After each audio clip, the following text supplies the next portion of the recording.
Hey, welcome everybody. It is Homestead Education Week, and I am Amber from Grace Walk Farm, and I have a really special treat for you today. I'm going to be joined by three of my greatest friends in the whole world, and we're going to talk to you about worm farming. So I see one is here already, so I'm going to add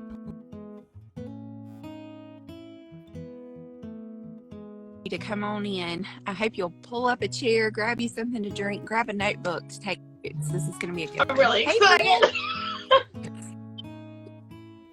Me too, right? Like, okay, we thought we'd be geeking out 19-year-old over me worm farming, is completely disgusted. I mean, she is totally going like, 41-year-old me is like really geeking out on the inside.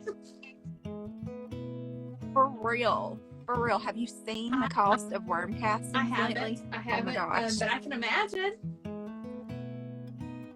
I think I ordered a small bag last year to put when I always put some in with my tomatoes when I plant them.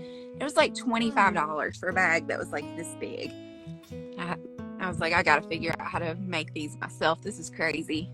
So Natalie will be joining soon. She has a sick toddler at the moment. So she'll be jumping on here in a minute. But while we're waiting, can you show us your solarium? Your solarium. Okay, so I'm going to try Everybody's going to want to see. So this is like one side. You can kind of see. Okay. That's like the top. And do you see that? Let me see if I can point. See if it will show me. There's my finger. So that part right there, that actually opens and closes with a motor. And it automatically does it based on the temperature and the way the sun is, whatever it does. I don't know how it does it, but it's amazing. And so then this is like the front. So it's just kind of like, solarium is kind of like a greenhouse, except it's attached to the house. Sorry, I probably made y'all really dizzy, but that's basically what it is. So there's like a little door that leads into my house. And so I can come in and out from my house and work on my ceilings and my indoor stuff. My neighbor moved. I'm still like so pumped about this. And she gave me her green stalk. So I just can't even believe it. I can't even believe it. I'm so jealous. I want a green stalk so bad. One of these days I'm going to break stalk. Send her one. Yeah, green stalk. Can we be friends? I think I saw Natalie, so she might be here. Let's see. Yeah, she is. All right, Natalie, I'm accepting it. Natalie. Let's see if it'll let you join in. Hey, good morning. Hi. Hey. Afternoon. How are you? Goodness. Well, if how I look is any indicator of how I feel. Aww. Oh, yeah, my toddler, she's had allergies all week, and we thought it's just allergies, and then I got gifted a cold from her, so I'm like, oh gosh, okay. Here we're drinking our chicken noodle, but we're ready to build a worm farm potentially, which is so exciting. Yes, we're tickled to death to build one, and Julie's going to jump in later. She actually is selling piglets at the moment. Somebody can pick them up. I don't know what does. Yeah, I was just thinking that. I was like, oh, we just all have our hands so full, but still want to help as many other people as we can. I feel like that's the heart of homesteaders, which is really cool. Yeah, for sure. Absolutely. Okay, so Natalie, enlighten us here. Tell us, why would anybody want to farm Well, worms? how much time do we have? No, I'm just kidding. I try to, people ask me that, I try to make it brief, but the reasons are so numerous, but really it makes composting in any space possible. And that's how I got started, was that I didn't have space to compost, but I tilled my garden. And so I was like, well, how do I do this? Certainly there's a way. And at the time I had like 47 YouTube subscribers. So I was like, well, I can't let them down. So I was like, I have to figure this out. And that's how I found worm farming. And so if you're in an apartment, it actually makes composting possible. But then you can take that knowledge and those worms and that amount of compost that you've created in a small space and scale it when you do have a suburban lot. Like we upgraded from, apartmentville to suburbia. And then we're going to take the worms with us when we get to the farm too. And it's so scalable, which is really cool. But as far as like, what are the benefits of worm farming? You can reduce about 90% of your fresh food waste when you have a worm farm.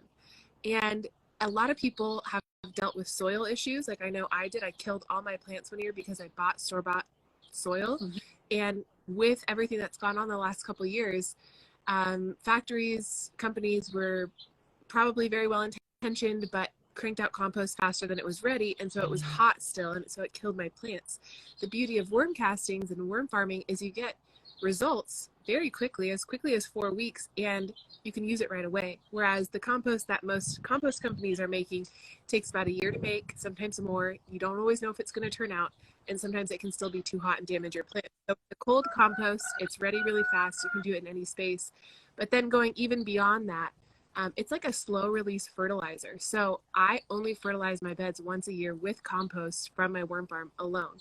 So I've completely cut out my compost bill, which is amazing. So we're building that self-sustainability and that homestead factor.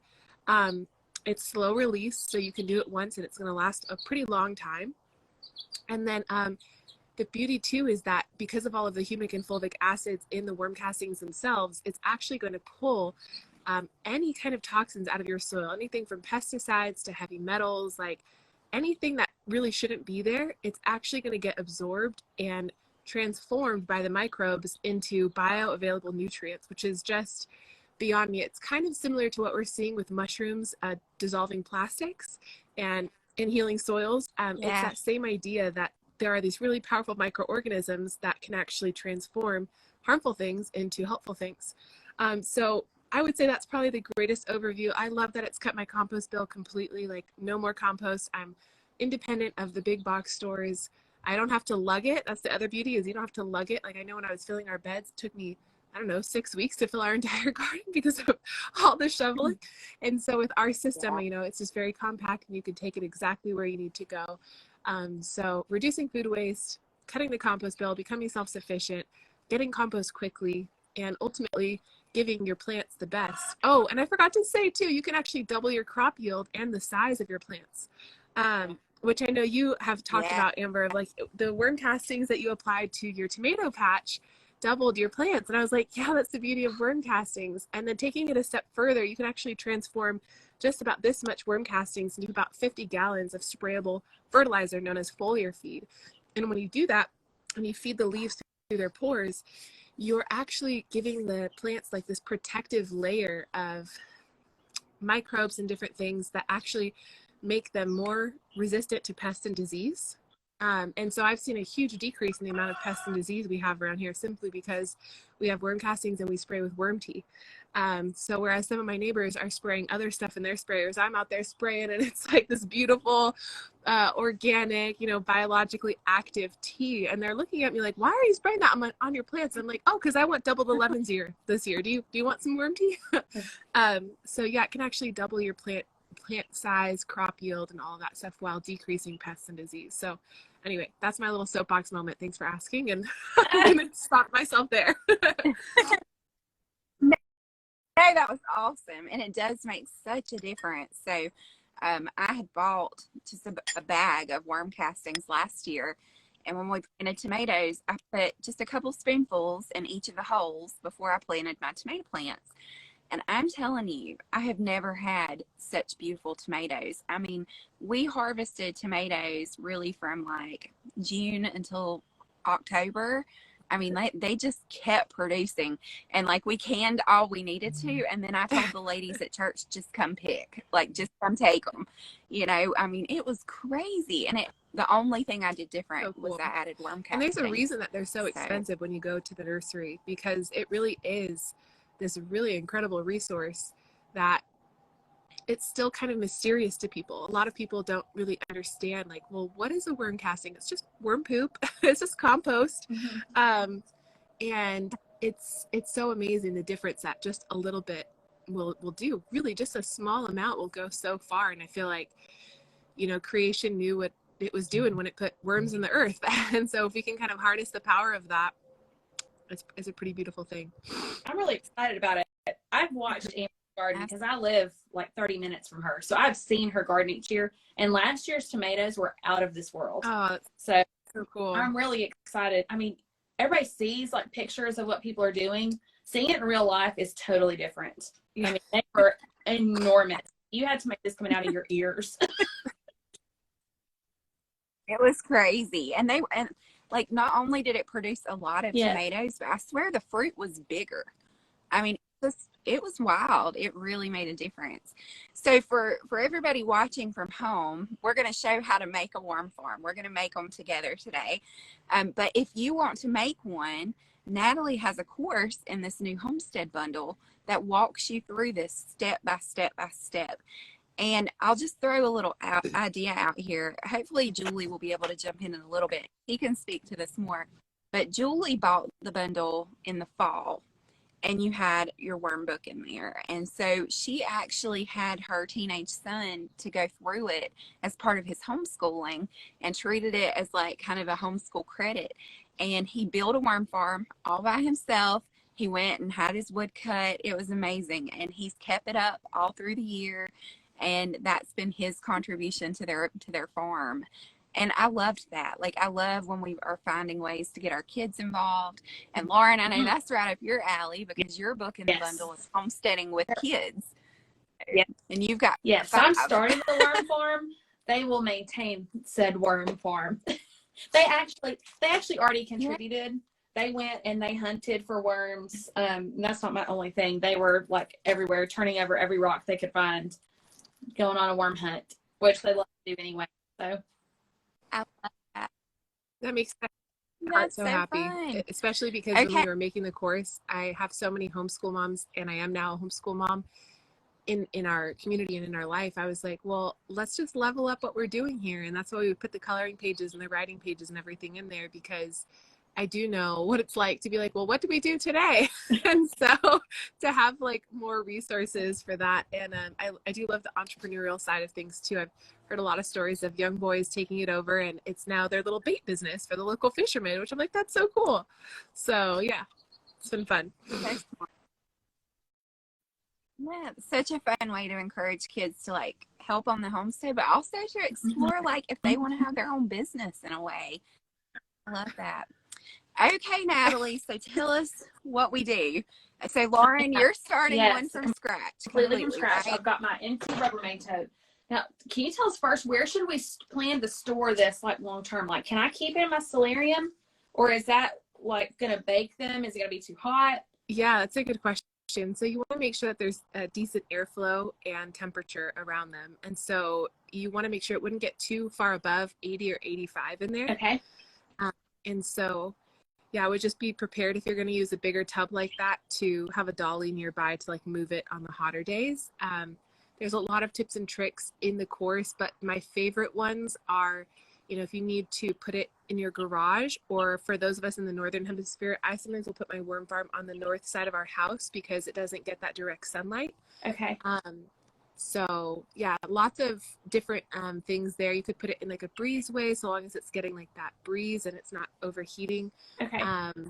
But the beauty of using a bigger one, while it might become harder to move long term, is that you're going to have more thermal mass in there, meaning, there's just more stuff in there, which means the temperature is not going to rise and drop as much. And the worms will actually know to go deeper in or go farther out as temperatures change, which is pretty cool. Awesome. Yeah, that's cool.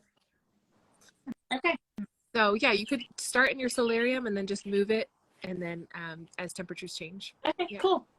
Yeah, awesome. All right, so you've got your bins, ladies. That's great. Yep. Yes. So I'm actually going to just kind of doctor the one I started with you in the fall. Yeah, so you helped me kind of start this one. I'm going to try to set it up here behind me. And I had this sub-pod little bed. And so I've not done a good job at all of maintaining this thing. So it needs some love. But we're going to add to it and bring it Can back y'all to see life my bucket okay? The sun's like really bright here. So can y'all actually see what I'm doing? Yeah, looks good. Okay. Yeah, I can see it. Since I'm starting from scratch. Yeah. Hey, perfect. I like that we have two examples of this because you can always refresh a worm farm and you can always start one. All right, so you guys have your browns or your bag. What are we working with next here? I've got some brown paper that came from something that I ordered that I probably didn't need, but I have paper. So that's perfect. I put in there. I would put that whole thing in there. Just fold it up. Yeah, fold it up, and then we'll put that kind of at the base. And does your bin have holes in it already? It does not. It should. Okay, I would recommend adding holes. You don't have to do it right now. You can do it afterwards, but some holes for drainage, like bigger holes for drainage on the bottom, and then smaller holes for airflow at the top. Okay, like on the lid or like on the top of the side of the bin, or both? Both. Let me show you an example. Hang on.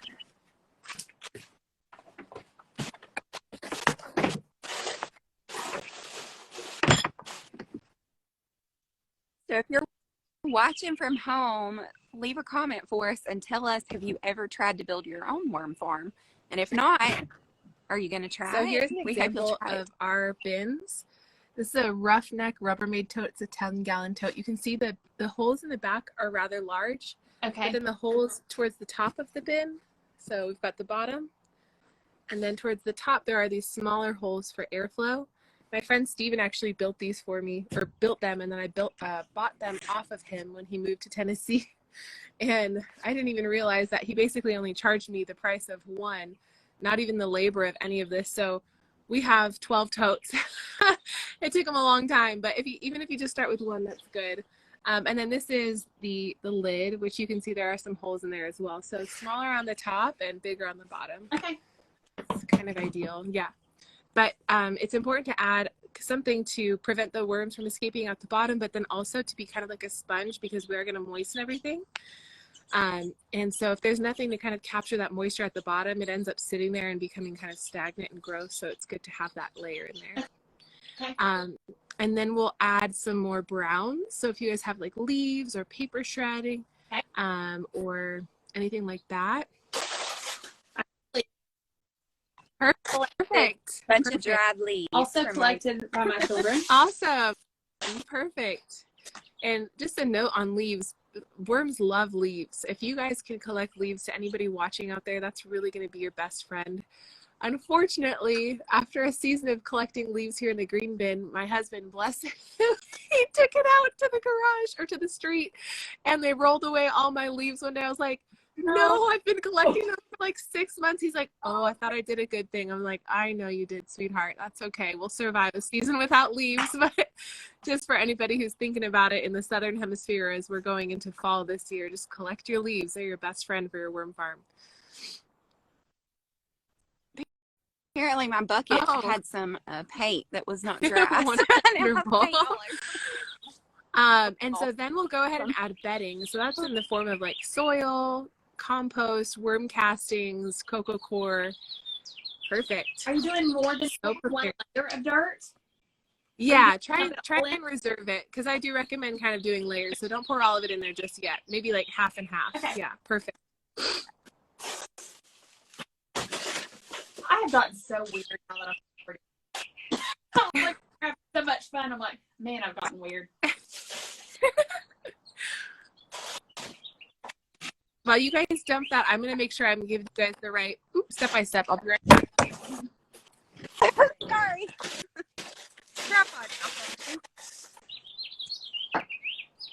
Okay. So we're kind of like building a lasagna here. We're adding layers of good stuff. So this thing I'm using, it's a composter from Subpod, and it's actually got 2 sections. So last year, Natalie helped me build a little worm farm in that section, and I'm going to try to expand it to kind of have 2 sections going, and maybe one will finish before the other, and then I can harvest a little at a time. We'll see. Okay. I just wanted to make sure I was giving you guys the right step by step here. I can hear my baby like not having a good time in the background, so I'm a little distracted. Oh, I know. Poor thing. Daddy's trying.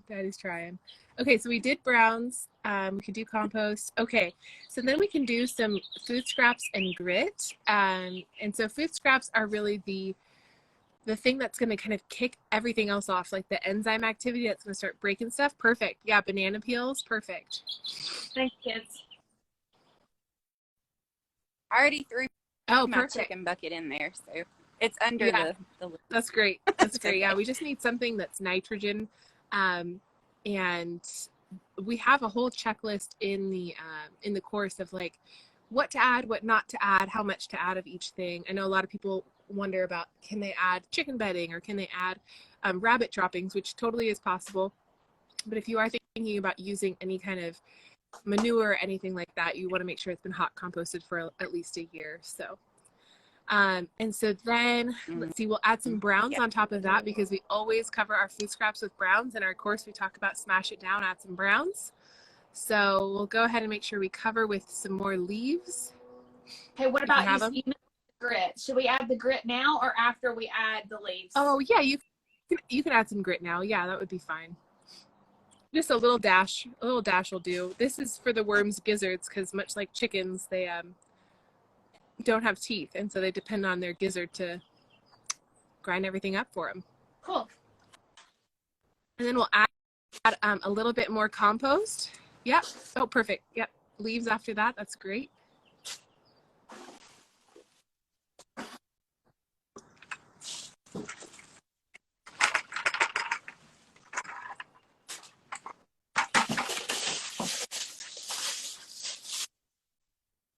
My compost already has worms in it. So oh, that's so exciting. Yeah, and just a note on that, I know a lot of people wonder, like, oh, can I just use any kind of worm? And I always say you can try, but specifically the worms that I recommend are red wigglers or night crawlers, because they really are composting worms. Whereas some of the worms you might find in your garden, they actually have a different life cycle where they burrow and make like these little caves that they live in, and it's like a whole different situation. Whereas if you use a red wiggler or a night crawler, they want to eat all year long, which means compost all year long for you. Cool. Okay, perfect. So we added our brown, so we can add a little bit more compost or soil or castings or whatever you have. And then we'll add a little bit more food scraps and grit, and then cover it all up with browns again. Cool. Nice. Hey, I do have a question. Okay. So for browns, like instead of leaves, could you in theory use wood chips? Yeah. If they're not treated with anything? They're not my favorite. They take a really long time to break down, and you never know if they've been treated with something, or then sometimes they'll kind of suck the nutrients into them before they release them back out again. So I don't really recommend wood chips. I would say the next best bet is a shredded paper from your mail. As long as it doesn't have any plastic or lamination, you're good to go. Okay. Good deal. I thought I'd check. We've connected with like a local tree service, and they have brought me 7 loads of wood chips, and just like the last little bit. So I'm trying to figure out more ways to use them up. That's awesome. Yeah. Oh, well. Not in the worm farm. I wouldn't recommend it. Okay. You guys, we're so Good close. Deal. Like literally, that's how long it takes to set up a worm farm. I mean, it takes 10 minutes to set up, and then 2 minutes of work a week thereafter, just kind of feeding it and checking on it, and it's just too easy. You make it look so easy. All right, so it was easy. So where are you at in the process here, ladies? I'm sorry, it's a little bright. Did we add the food and grit and all that stuff already? Did the grit and leaves. Yeah. So now do we add our worms? Is that the next step? Oh, I forgot the most important part, the worms. Yeah, so you can peel back that top layer of the leaves, and then we'll add the worms and we'll cover them back up. Yeah. Into the compost part? I think, did we add that already? So I think we did browns and then food and then compost, right? Or compost and then food and then browns. And then food, compost.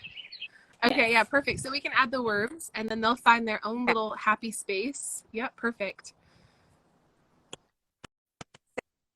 So I ordered some of the red wigglers that you sent me a link for. They'll be here tomorrow. So I'm going to add those in.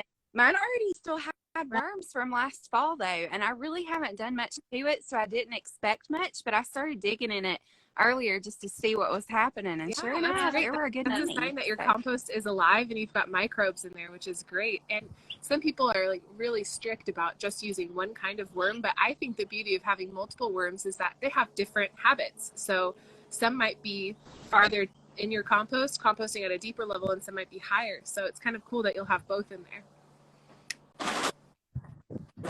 I love that. Awesome. Cool. So then once we have our beds built, What do we do to maintain Yeah, them, to well, we'll keep just them want to add a going? little bit of water to finish things off if your bed is newly established, just so that they have the moisture, because worms, they thrive in moist conditions. So about 70% moisture. It should feel like a wrung out sponge. Okay. So I would just add a little bit of Okay. water. You can use water from your hose, rainwater, whatever you have on hand. Oh, perfect. I'm Yeah, grabbing a sounds watering good. can. Yeah, that looks great. I think that's a good amount of water, and then you can kind of just feel it out from there. Okay. And then to answer Amber's question of what does it look like afterwards, after we do this, I always say there's like a 3-day rule, and we talk more about this in the course, which of course you can get in the bundle. But I would say wait at least 3 days and see how they're doing before you make any adjustments too far one way or the other. But once they're established and they're not trying to escape the bin or anything funky like that, you can basically feed them your food scraps about once a week. And what you're really feeding is the microbes, and then the worms are eating the microbes. So at first, you might not be able to feed a lot because the microbial population is pretty low. But as time goes by, that microbial population increases. And so you'll be able to feed more and more often. But typically for me, with a bin about this size, I feed mine like once a week, basically like a bucket of scraps, and just cover it with worms. And Okay. they usually go through that in about a week.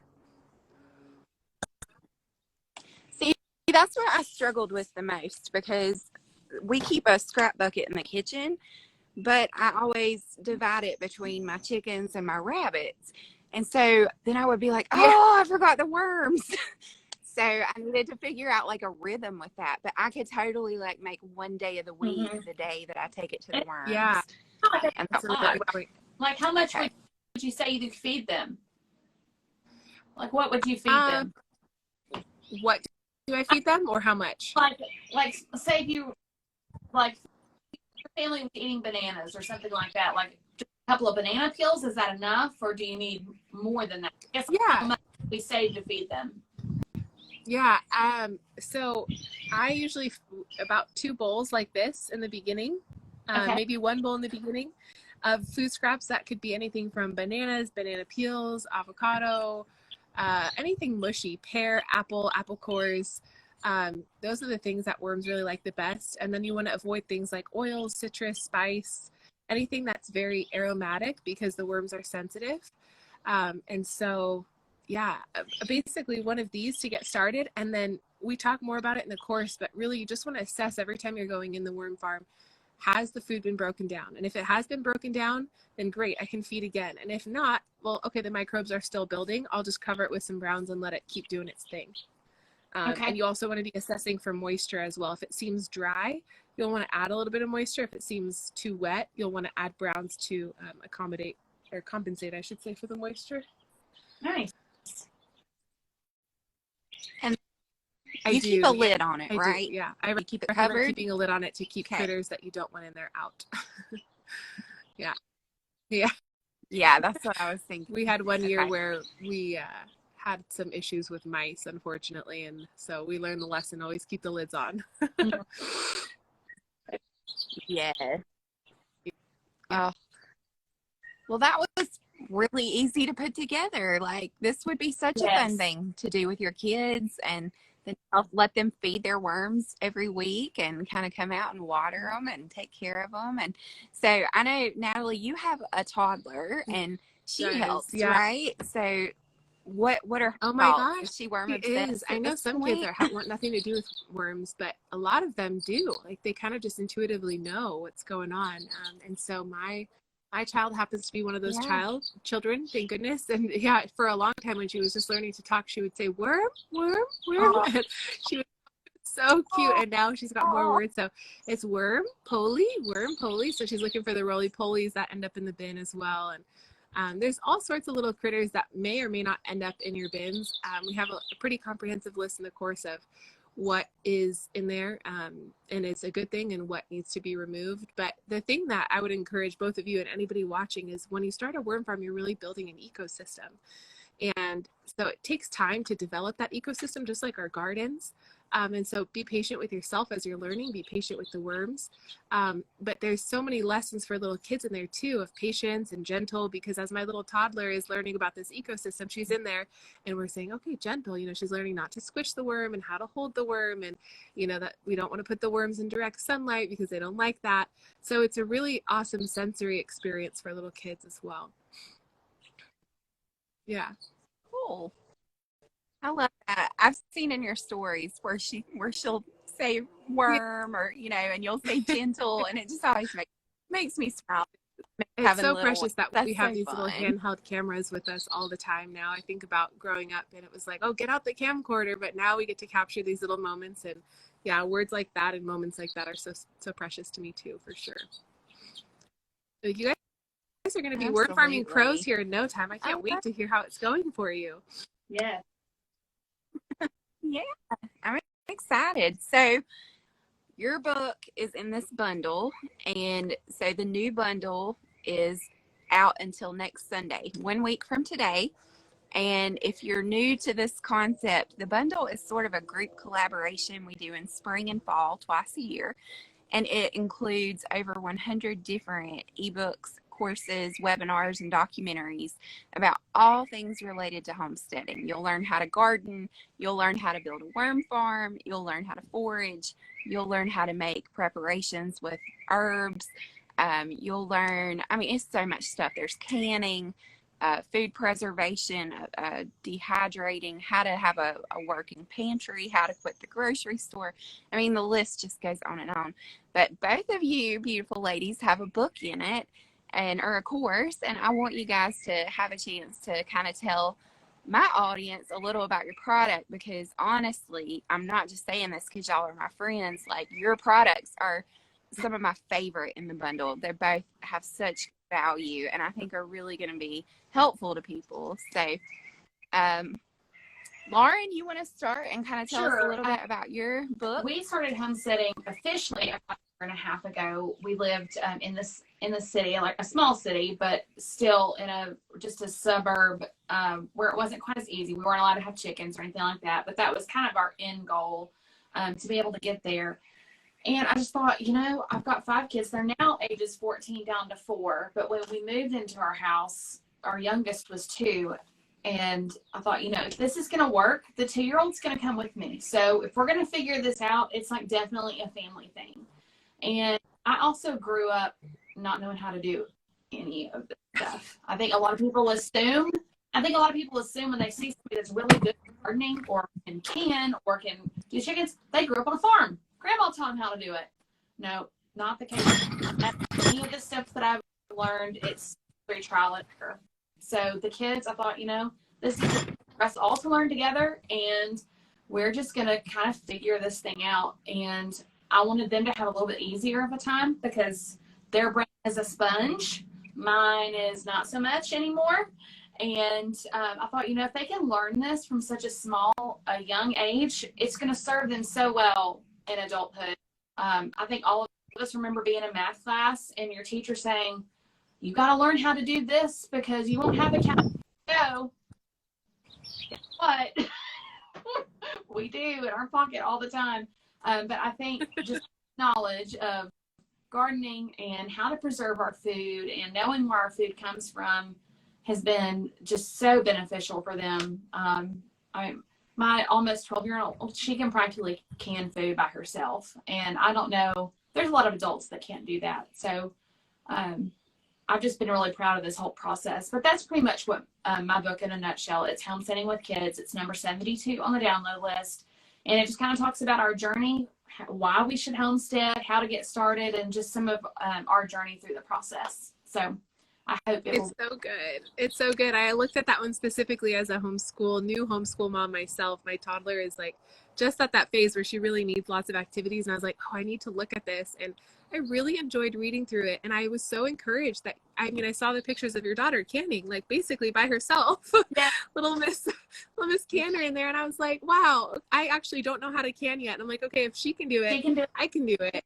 Yeah. So it was very encouraging. And I'm so glad you put that resource together. And so many wonderful tips and ideas of how do we actually make this happen with kids, especially for those of us like me too, where it's like this is new. I'm from the city. I didn't grow up. I just am listening to the call on my life, and this is what God is telling me to do. So I'm going to do it. And that's why I'm so thankful for community, like with you guys and in the bundle as well. It's like, you're not in this alone. When you get the bundle, when you plug into community, when you find creators like this, you don't have to be doing this by yourself. There's actually hundreds, if not thousands of people who are waiting for you with open arms to be doing this with you, which I think is another benefit to this whole lifestyle. But anyway, I loved your book is what I'm trying to say. I thought it was great.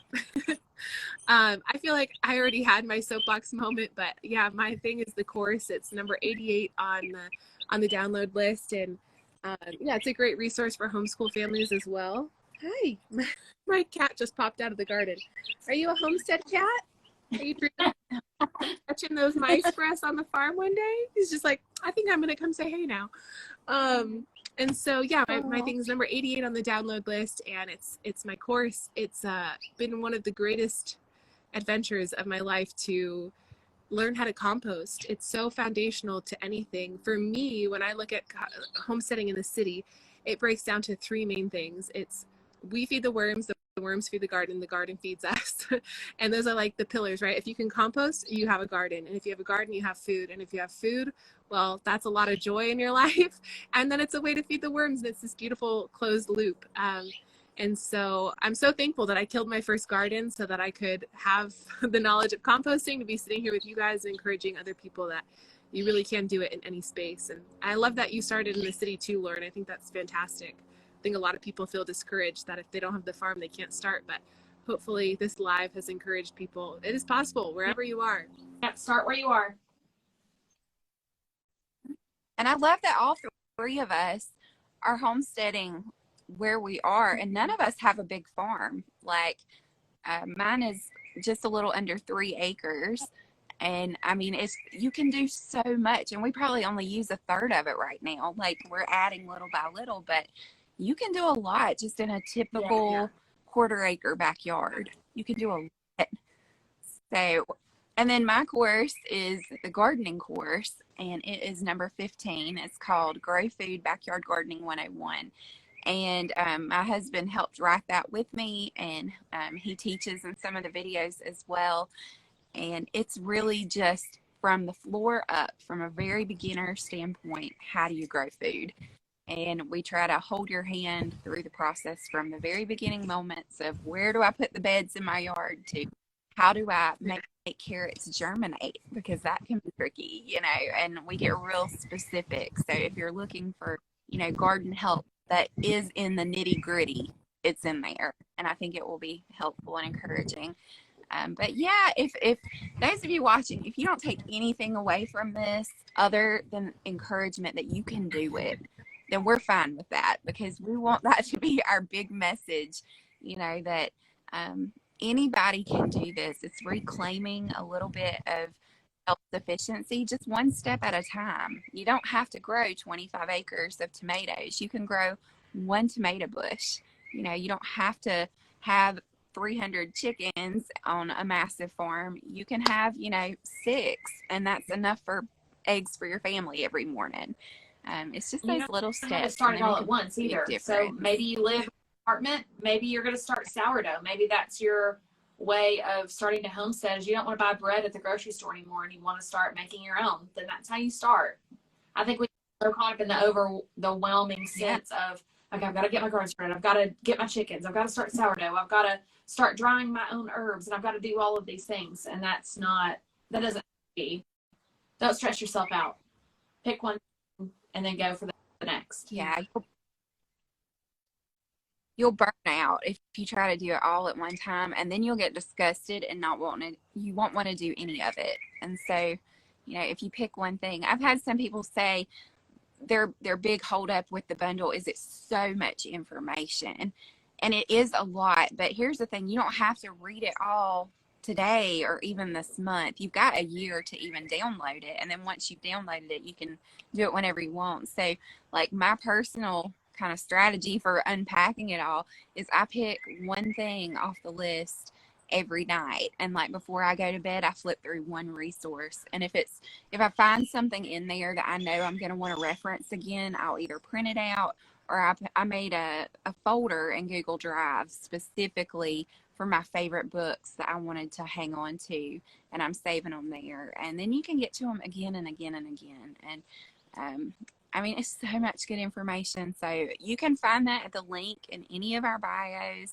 or you can send any of us a message. And then another thing, it just dawned on me sitting here, we're all in the Homestead Quarterly as well, and that's included. So I don't remember what number that is on the download list, but the Homestead Quarterly is a magazine type publication. It's more like a Reader's Digest. It's a little book, but we put it out 4 times a year, and it's just got articles and stories and recipes from lots of different homesteaders and different kind of setups, from city homesteaders to the big farms, and it gives you a big scope of different people to read about and to glean from. And both of you contributed an article to the winter edition, so it's in there. Natalie's on the cover, so you'll recognize. You'll see Natalie looking a little bit more glamorous on the cover than I am today, sick with a toddler cold. I was so honored to be on the cover, though, and so honored to be a part of that publication. I think what you've done is just so incredible, and such an encouraging resource, which is so cool that it's in the bundle now too. It's awesome. Yeah, I was excited for more eyes to see it, and won't be long. We'll release the spring edition in April, so we'll have another one coming out. That'll be fun. Well, thank you. Okay. Well, guys, this has been fun. Yeah, thanks for hanging out and for being my friends, and I just appreciate both of you so much. Y'all both just shine lots of light into this world. We need more of that. So thank you for what you do and for hanging out today and doing this little workshop. And guys, if you want to build a worm farm, make sure you get Natalie's course. It will walk you through this step by step, and reach out to any of the 3 of us if you have questions. We'd be happy to serve you and help you. Thank you, Amber. Same y'all. to you. You're such a light, and I'm so blessed to know you. Thanks for having us here today. Thank you. Bye. All right, everybody have a good Sunday. Bye.